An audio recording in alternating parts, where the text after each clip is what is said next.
पाक अलैहिस्सलाम की सुन्नत पर शान से अमल करो। अगर कोई कुछ बोलता है कि तुम जिहादी हो, तुम फसादी हो, तुम लुटेरे हो, तो तारीख गवाह है। उन तारीख को पढ़िए, अपने दिमाग में बिठाइए, जब जरूरत पड़े तो तारीख के हवाले से उनके मुंह को बंद करने की कोशिश करो। अभी एक मामला हुआ था ना, मैंने कल की तकरीर में कही थी, आज भी आपके सामने पेश करता हूँ। एक मामला महाराष्ट्र का हुआ। नबी पाक अलैहिस्सलाम की शान में तौहीन आमेज कलिमात कहे गए। लाख कुरान और हदीस की तशरीह कीजिए, आपको नहीं मानेगा। तो हमारे पास मैसेज आया, लोगों ने कहा कि मौलाना आप तो उनकी किताबों को जानते हैं, जरा पढ़ कर के आप ही देखिए तो कहीं पर इस तरह की बात है। हमने कहा कि मोहम्मद रसूलुल्लाह सल्लल्लाहु अलैहि वसल्लम जिस दीन को, जिस शरीयत को लेकर आए, ऐसा नहीं है कि वो सिर्फ कुरान और हदीस तक ही महदूद है। दुनिया की बहुत सारी किताबों के अंदर मोहम्मद अलैहिस्सलाम के औसाफ कमालात को बयान किया गया। जैन स्वामी की, महावीर जैन स्वामी ने भी अपने जीवनी के अंदर मोहम्मद रसूलुल्लाह का चर्चा किया। गौतम बुद्ध सिद्धार्थ ने चर्चा किया। यहाँ तक कि हमारे सनातन धर्मी भाई हैं, उन्होंने तो बाज़ाब्ता नाम ले करके मोहम्मद अलैहिस्सलाम की पैदाइश की जगह माँ बाप का नाम का भी चर्चा किया। पंडित केवल आनंद जोशी ने, डॉक्टर वैद प्रकाश उपाध्याय ने। तो हमने जब तहकीक की, उन्होंने एक बात ये कही कि आपके नबी तो 6 साल की बच्ची से निकाह कर बैठे, 9 साल की छोटी बच्ची को अब बीवी बना कर लेकर आए। आपके नबी इतने बड़े जालिम हैं। आपके नबी एक छोटी बच्ची पर तरस नहीं खा रहे हैं। 50 साल का एजेड आदमी एक 9 साल की बच्ची से निकाह, हाउ इज इट इम्पॉसिबल? ये कैसी नामुमकिन चीज को मुमकिन में बदल दिया है? इस सवाल का जवाब दुनिया के सामने आप रखेंगे, मॉडर्न दुनिया के सामने में, तो दुनिया यही समझेगी कि यकीनन ये जुल्म है। आप कुरान और हदीस के लाख दलाइल पेश कीजिए, वो नहीं मानेंगे। हमने कहा कि कुरान और हदीस तो है ही, वो तो मुसद्दक कलाम है। कुरान हमारा मुसद्दक है, अल्लाह के नबी की हदीस, कई हदीस के अंदर ये बात वाज़े तौर पर है कि हाँ, मोहम्मद रसूलुल्लाह ने 9 साल की उम्र में अम्मा आयशा सिद्दीक़ा रज़ियल्लाहु ताला अन्हा को अपनी बीवी बनाकर घर पर लेकर आए। इसमें कोई शक नहीं, इसमें हम कोई वो नहीं कह सकते कि नहीं इतनी उम्र नहीं थी, इतनी उम्र थी, उतनी ही उम्र थी। हाँ, एक कुछ लोगों ने ये बात कही है कि 12 या 13 या 14 साल की उम्र रही होगी। हमने सोचा कि बेहतर है कि वो गुरुजी की किताब देखें, उनके अंदर भी कहीं पर है कि नहीं। ताद्दुदे अज़वाज के ऊपर भी हमने देखा, यानी एक मर्द कई बीवी रख सकते हैं, उसके ऊपर भी हमने श्लोक ढूंढे और इस पर तो वाज़े तौर पर हमको मंत्र मिल गया। उसमें लिखा हुआ था त्रिशदशो दशवर्षा, त्रिशदशो दशवर्षा, 30 बरस का मर्द, 10 वर्षा, 10 साल की लड़की से जिसको हैज न आया हो उससे शादी कर सकता है। महाभारत का मंत्र है, देखिए, हिंदू भाइयों का पवित्र ग्रंथ है। त्रिशदशो दशवर्षा भार्गो विंदेन नग्निकाम, नग्निकाम सगाई को बोलते हैं, संस्कृत में शादी को बोलते हैं। 30 बरस का मर्द 10 साल की बच्ची से निकाह कर सकता है, शादी कर सकता। आगे देखे, एकविंशति वर्षा, एकविंशति 20 को बोलते हैं विंशति। संस्कृत जो लोग जानते हैं, जो लोग स्कूलों में पढ़ते हैं, उनको एक सिलेबस पढ़ाया जाता है, एक चैप्टर ये भी रखा जाता है संस्कृत में। एकविंशति, 20 को विंशति बोलते हैं, 10 को दशा बोलते हैं। एकम द्वे त्रीणि चत्वारि पंचाशत् सप्त अष्ट नवदश एकादश द्वादश त्रयोदश चतुर्दश पंचादश षोडश सप्तादश अष्टोदशा विंशति, 20 को बोलते हैं। एकविंशति, 20 बरस, 21 बरस का मर्द, वा सप्रावर्षा, 7 बरस की लड़की से विवाह कर सकता है। तो ये तो बात मिल गई कि भाई हमारे नबी अगर 9 साल की अम्मा आयशा से आप बीवी बना सकते हैं, तो महाभारत के अंदर भी कहा गया है कि 21 बरस का मर्द 7 साल की बच्ची से विवाह कर सकता है। और फिर अम्मा आयशा 9 साल की उम्र में बालिग हो चुकी थी, वहां के क्लाइमेट के हिसाब से, वहां के मौसम के हिसाब से। ज्यादा वाज़े वजाहत नहीं करूंगा, आपको समझाने के लिए इतनी बात बताता हूं। आप सब गोरे गोरे हैं अल्हम्दुलिल्लाह, सब गोरे हैं, सबकी असल शक्लें अच्छी है। अल्लाह ने आपको बहुत बेहतरीन सांचे में ढाला है। लक़द ख़लक़नल इंसान फ़ी अहसनि तक़वीम। लेकिन आप केरला चले जाएं, उधर जलसे में जाते हैं तो सब काले दिखते हैं, सब के सब काले नजर आते हैं। इतने काले होते हैं कि साउथ के लोग देखकर आप डर जाएंगे किसी किसी।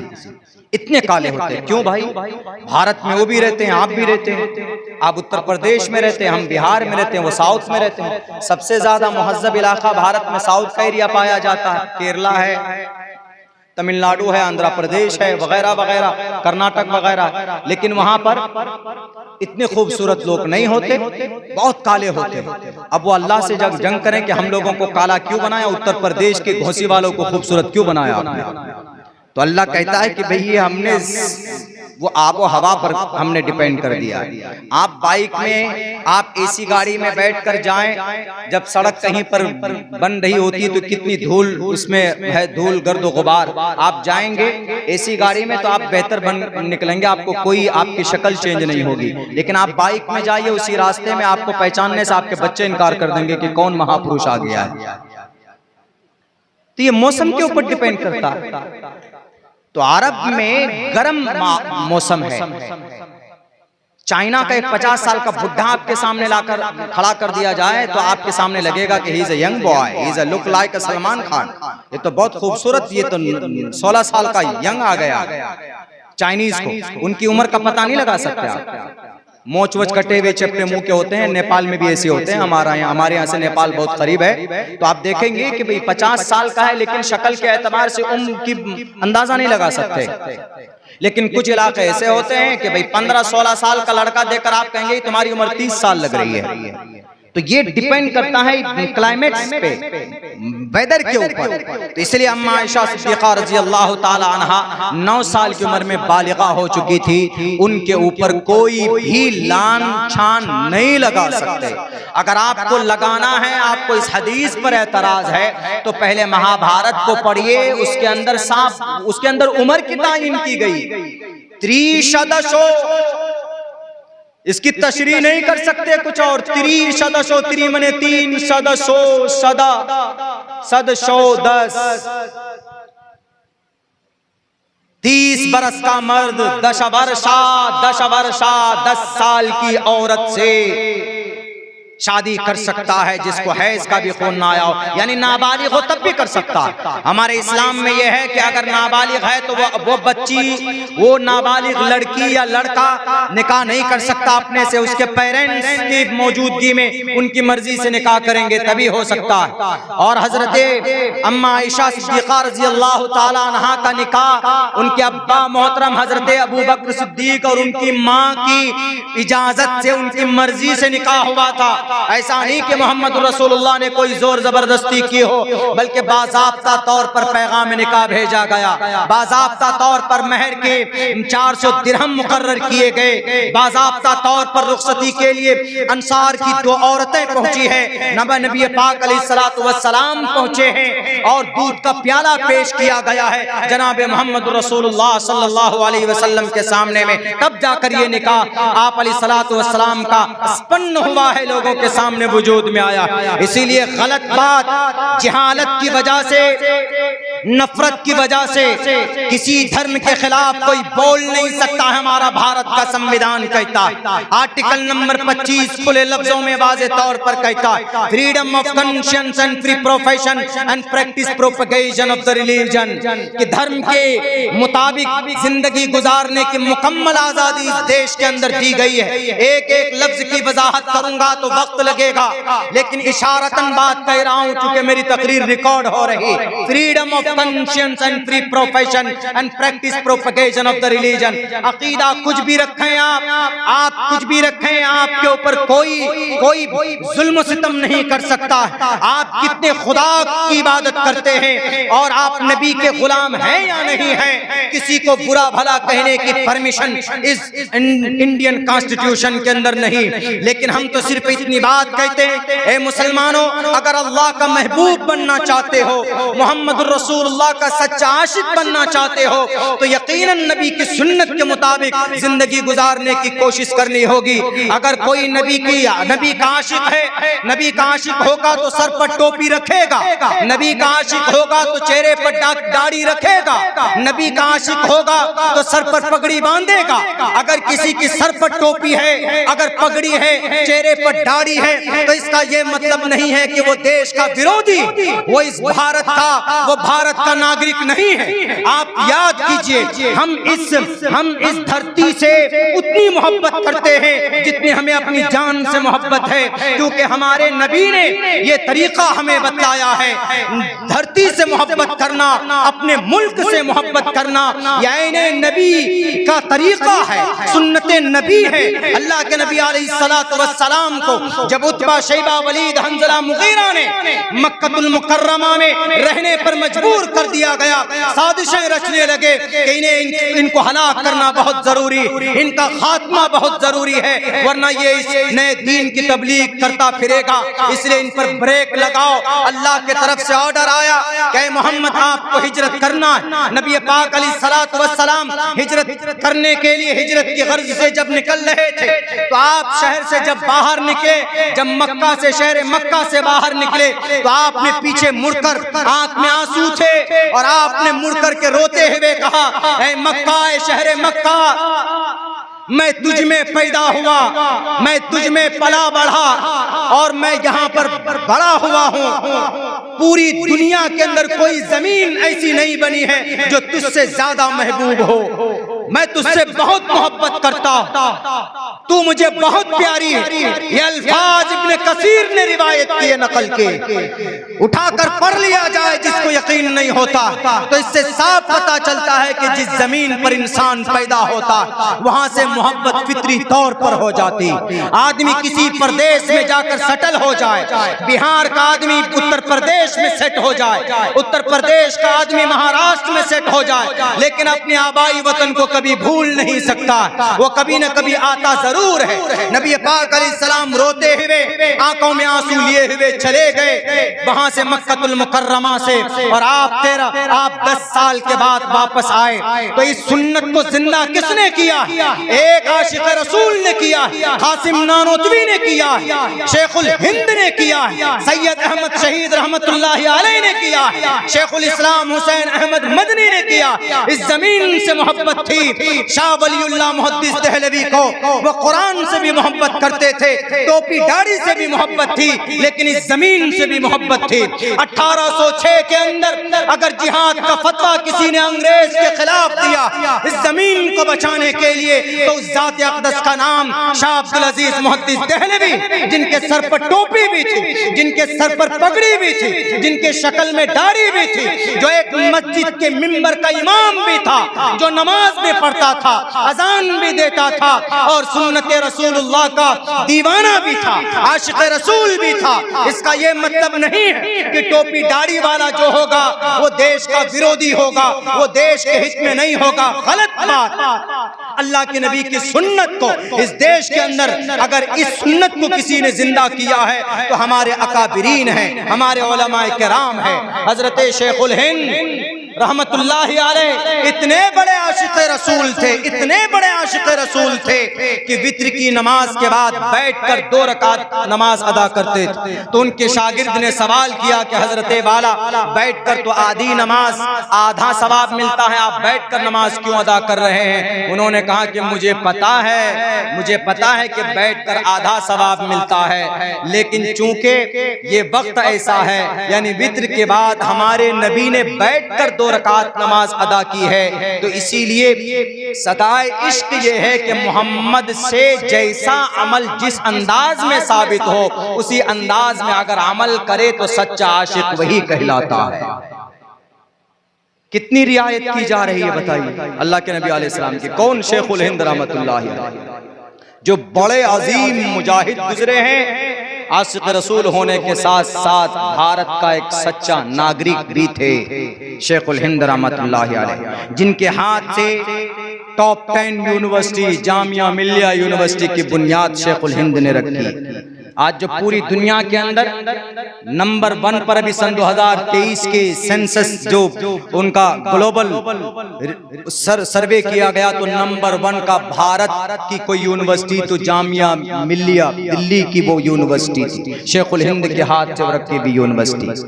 हमारा इस्लाम मना नहीं करता यूनिवर्सिटी बनाने को, बल्कि दुनिया के अंदर जो इजादात है, दुनिया के अंदर जो टेक्नोलॉजी है, वो हमारे कुरान और हदीस से वो लोग इस्तिफादा करते हैं, उसके अंदर गोता लगाते हैं, निकालते हैं। मेरे भाइयों, मेरे साथियों, इसीलिए कबीदा खातिर होने की जरूरत नहीं।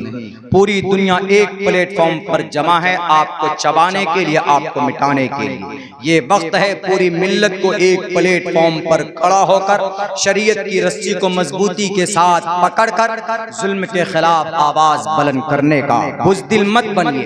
हम कहीं पर भी जाते हैं तो लोग बोलते हैं कि मौलाना यहाँ पर ये नहीं बोलना है, वो नहीं बोलना है। हम साफ जानते हैं कि हम कुरान और हदीस की बात बोलते हुए आ रहे हैं, हम बोलेंगे और हर हाल में बोलेंगे। और कुरान और हदीस किसी को नुकसान नहीं पहुंचाता है, बल्कि नुकसान से कुरान बचाता है, नुकसान से समाज को बचाता है कुरान और सुन्नत, हमारे कुरान और सुन्नत। बल्कि यहूदी जब 2000 साल तक गुलाम रहे, 2000 साल तक गुलामी की, यही कौन, ये जालिम जो आज RDX और बम बरसा रहे हैं मजलूमों, मासूम इंसानों पर। 2000 साल तक उनको कोई जगह भी नहीं थी जनाब।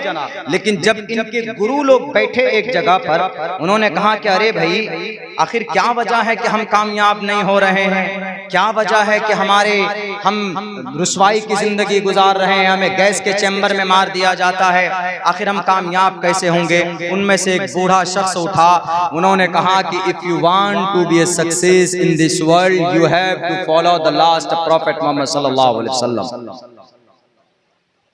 उन्होंने कहा कि अगर सक्सेस होना चाहते हो, you have to follow the method of the last prophet, Muhammad को मानना होगा, उनकी जीवनी के ऊपर रिसर्च करना होगा। उन्होंने कहा अच्छा ठीक है, करते हैं, जरा बताइए कि मोहम्मद के ऊपर सबसे पहला मैसेज कौन सा आया। तो उन्होंने कहा कि सबसे पहला message from the sky to the world to teach the people what is wrong what is right. इस जमीन पर इंसानों की कामयाबी के लिए जो सबसे पहला पैगाम रब के तरफ से आया है, वो पढ़ने का आया है। इक़रा बिस्मि रब्बिकल लज़ी खलक़ खलक़ल इंसान मिन अलक़, पढ़ने का। और हमारे में पढ़ने का क्या रेशियो है?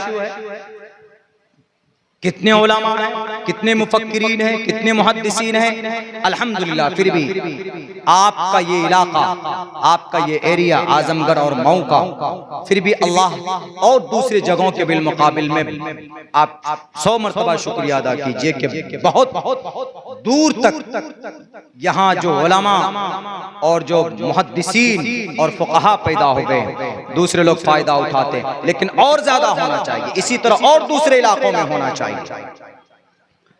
और ज्यादा होना चाहिए। हर एक घर में एक आलिम दीन और कम से कम एक खानदान में एक मुफ्ती तो होना ही चाहिए। हर इंसान को अपने अकीदे के बारे में जानकारी होनी चाहिए। तो उन्होंने कहा कि अच्छा, तालीम सबसे पहला इबादत के लिए नहीं है, अल्लाह की इबादत के लिए नहीं है, पहला पैगाम का नहीं है, सबसे पहला पैगाम है इक़रा। अच्छा, सबसे पहला पैगाम इक़रा है। अंग्रेज देखिए, यहूदी रिसर्च कर रहे हैं आपके कुरान पर, आप जहां सोच नहीं सकते वो वहां से सोचता, कहता अच्छा इक़रा, पढ़ने का, इसका मतलब है कि पढ़ने से ही समस्या का समाधान है। उन्होंने आगे और नहीं पढ़ा, आगे छोड़ दिया। इक़रा बिस्मि, इक़रा तक इक़रा को लिया, बिस्मि रब्बिकल लज़ी खलक़ खलक़ल इंसान मिन अलक़। अगर मुकम्मल पढ़ता तो फिर वो जालिम नहीं बनते, सिर्फ इक़रा को लिया। अच्छा, पढ़ने से समस्या का समाधान हो सकता है। उन्होंने फौरन तालीम के ऊपर काम शुरू कर दिया और तालीमी बंदोबस्त के लिए उन्होंने 38 तंजीमें बनाई, यहूदियों ने 38 तंजीमें, और सारे तंजीमों के काम बांट दिए। एक यूनिवर्सिटी बनाएंगे, दूसरी यूनिवर्सिटी के अंदर जो तालीमी सिस्टम को देखेंगे, यानी 38 तंजीमें मिलकर तालीम पर काम कर रही यहूदियों की। हमारे यहाँ बस हमारे उलमा इकराम जो पसीना बहा रहे हैं, जो रसीद लेकर जाएं, दर दर लोगों के पास जाएं, तो बस उनकी मेहनत से ही हमारे इदारे चलते हैं। वरना हमारी कौन सी ऐसी तंजीम है जो इदारे चलाते हैं? सबक हासिल करना चाहिए। मैं नहीं कहता कि आप यहूदी हमारे लिए रोल मॉडल है, लेकिन आप मुफ्ती सईद अहमद साहब पालनपुरी का वो जुमला मुझे याद है, मेरे उस्ताद मोहतरम, मेरे शेख, because I completed my Fazila course from Darul Deoband in 2012, सन 2011 में दौरे हदीस में वो बार बार इस जुमले को बोलते थे। अगर मुसलमान कुरान और सुन्नत पर अमल नहीं करता है, अगर एक मुशरिक किसी हदीस पर अमल करता है, तो उस हदीस पर अमल करने की बरकत से दुनिया में उसको उसका रिजल्ट अल्लाह जरूर देता है। तो इक़रा पर अमल किया इन यहूदियों ने। सबसे ज्यादा पढ़ा लिखा तबका दुनियावी एतबार से अगर कोई है तो यहूदी मिलेगा आपको। हम और आप तो दुनियावी एतबार से उनके सामने खड़े नहीं हो सकते। आपके कुरान पर जितना रिसर्च इन यहूदियों का है शायद हमारे उलमाए दीन का उतना ना हो मौजूदा वक्त में। वो 24 घंटा बैठकर रिसर्च करते। आपकी सुन्नत, आप जो नमाज पढ़ते हैं, जो मिसवाक करते हैं, मिसवाक जैसी सुन्नत, मिसवाक से क्या फायदे हैं, उसको मिटाने के लिए वो साजिशें कर रहा है। अपने बच्चों को मदरसे में भेजता है और कहता है कि जाओ पढ़ कर के आओ। इन मुसलमानों के बीच में जरा देखो कि भाई इनके हम ईमान को कैसे सल्ब कर सकते हैं। बच्चा मदरसे में भेजता है, वो बच्चा यहाँ से रिपोर्ट पेश करता है, ऐ मेरे गुरुजी, इन मुसलमानों के बीच में आप इनको कुरान और हदीस के पढ़ने वाले फुक़हाए कराम का, मुहद्दिसीन का मुकाबला तो नहीं कर सकते। एक अदना सी बात है मिसवाक। मिसवाक का इतना बड़ा फायदा है कि इनकी नबी की सुन्नत बताते हैं ये लोग कि जो आदमी मिसवाक करेगा उसका अदना फायदा यह है कि आदमी की मौत हालत ईमान पर होगी। वो यहूदी कहता है कि अच्छा इतना बड़ा फायदा है, इतना बड़ा फायदा, हम तो कुफ्र की हालत में मारना चाहते हैं। तो लो एक काम करो, इस मिसवाक को कैसे इनकी जेब से, इनकी पॉकेट से और इनकी जिंदगी से निकाल दें, इसके ऊपर रिसर्च करता है। तब जाकर उन्होंने कोलगेट पेस्ट जो हम लोग रातों दिन इस्तेमाल करते हैं, ये मेड इन यहूदी है। आप जहां सोच नहीं सकते, आपकी सोच जहां शायद खत्म होती है, उनकी सोच की शुरुआत वहां से होती है। आपको जहन्नम में पहुंचाने